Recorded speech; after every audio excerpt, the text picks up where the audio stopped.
नमस्कार दोस्तों, क्या आपने कभी सोचा है कि जिस स्कूल को हम शिक्षा का मंदिर मानते हैं वही मंदिर किसी की मौत की वजह बन सकता है। मैं हूं चंदन और आज मैं आपको एक ऐसी ही सच्ची घटना सुनाने जा रहा हूं जिसे सुनकर शायद आपका भी दिल कांप जाएगा। ये कहानी है राजस्थान के झालावाड़ जिले की एक छोटे से गांव पिपलोदी की और उन मासूम बच्चों की जो सिर्फ स्कूल पढ़ने गए थे लेकिन कभी लौटकर घर वापस नहीं आए।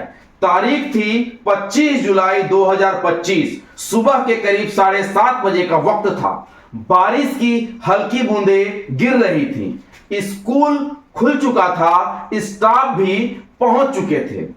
मैडम मीना गर्ग ने अपनी दो चहेती छात्राओं वर्षा और टीना से कहा, बेटा कल चेकिंग के लिए आ रहे हैं इसलिए जल्दी आ जाना और स्कूल की सफाई कर देना। ये पहली बार नहीं था, इससे पहले भी इन बच्चियों से झाड़ू लगवाया गया हुआ था। वर्षा और टीना अगली सुबह 7:20 पर स्कूल पहुंच जाते हैं और सफाई के कार्य में लग गई। करीब 25 मिनट तक वो स्कूल के कमरों और बरामदों में झाड़ू लगाती रही। उधर टीचरों ने सोचा कि बारिश हो रही है, बच्चे भीगेंगे तो कक्षा 6वीं और 7वीं के बरामदे में ही प्रार्थना करा दी जाए। लगभग 35 बच्चे लाइन में उस वक्त बरामदे में खड़े हो गए। तभी वर्षा की नजर ऊपर गई। उसने सिर पर एक छोटा सा कंकड़ गिरा पाया। वो घबरा गई और कहा, मैडम जी, सर जी, ऊपर से कुछ गिर रहा है। टीना ने भी चिल्लाकर कहा, सर देखो ना, ऊपर से और ज्यादा गिरने लगा। लेकिन मास्टर जी सख्त लहजे में बोले, चुप हो जाओ, अभी प्रार्थना चल रही है। बच्चे चुप हो गए और तभी एक आवाज आई, धड़ाम। पूरा का पूरा बरामदा उन मासूम बच्चों के ऊपर गिर गया। चीखें गूंज उठी। मैडम मीना गर्ग बिलखती रही, मेरे बच्चे दब गए, मेरे बच्चे दब गए। कुछ टीचर बरामदे के बाहर खड़े थे, वो तो बच गए, लेकिन अंदर खड़े 35 बच्चों पर छत गिर चुकी थी। गांव में खबर फैल गई, कोई बाइक से तो कोई पैदल, बूढ़े जवान औरतें सब दौड़ पड़े स्कूल की ओर। किसी ने हाथों से ईंटों को हटाया तो किसी ने मलबे में दबे बच्चों को खींचकर बाहर निकाला। 19 बच्चे मलबे में बुरी तरह फंसे हुए थे। घायलों को किसी ने बाइक से, किसी ने गोद में उठाकर लगभग 15 किलोमीटर दूर मनोहर थाना CHC में ले जाया गया। डॉक्टरों ने जैसे ही नब्ज टटोली, 4 बच्चों की मौके पर ही मौत होना बता दिया गया।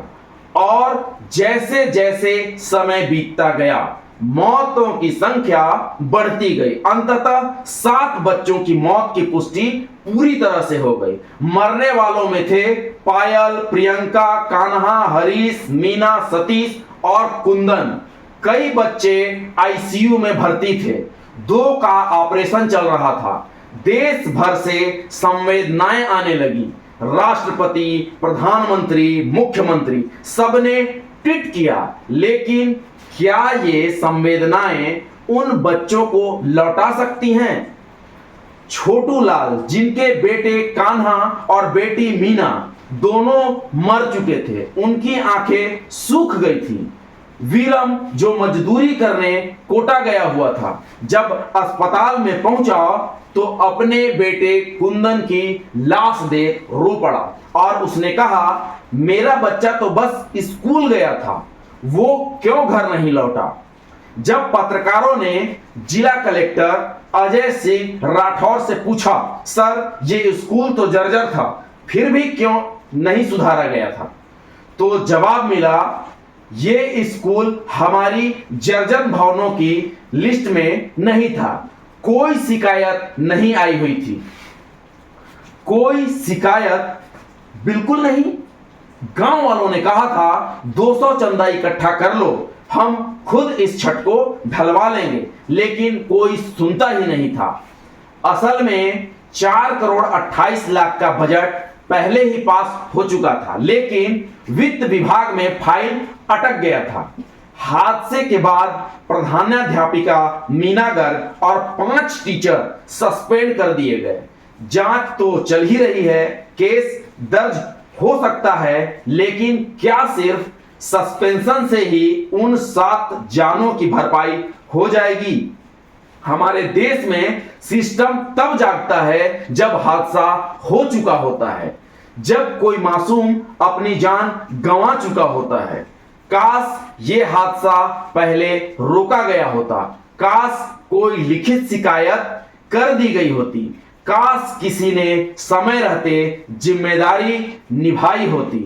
इस घटना को सुनाने का मकसद किसी को बदनाम करना नहीं है, बल्कि जागरूक करना है, ताकि आने वाले कल में कोई और वर्षा, कोई और टीना ऐसी त्रासदी का शिकार ना हो।